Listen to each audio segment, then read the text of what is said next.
नमस्कार दोस्तों, बुधवार की व्रत कथा कुछ इस प्रकार से है। एक समय की बात है, एक व्यक्ति का विवाह हुए कई वर्ष बीत गए।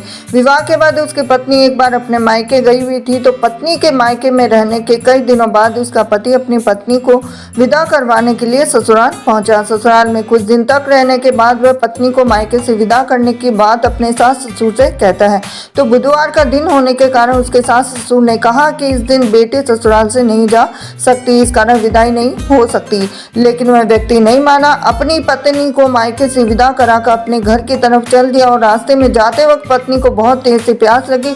तब पति पानी की तलाश में इधर उधर भटकने लगा। काफी देर के बाद जब वह पानी लेकर वापस लौटा तो उसने देखा कि पत्नी के पास उसी की वेशभूषा में कोई अन्य व्यक्ति पत्नी के संग बैठकर बातें करता हुआ दिखाई दिया। अब दोनों व्यक्ति आपस में लड़ने लगे। पहले व्यक्ति ने गुस्से में अपने दूसरे व्यक्ति से पूछने लगा कि वह कौन है, क्यों उसकी पत्नी के साथ बैठकर बातें कर रहा है। फिर आपस में लड़ने लगे।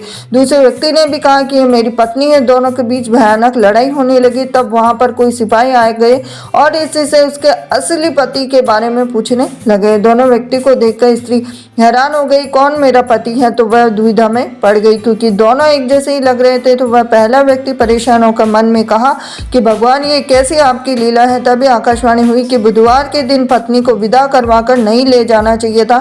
यह सब सुनकर पहला व्यक्ति समझ गया कि यह भगवान बुद्ध की लीला है। फिर वह व्यक्ति बुद्धिदेव से प्रार्थना करने लगा, क्षमा मांगने लगा। फिर फौरन ही बुद्धिदेव अंतर्धान हो गए।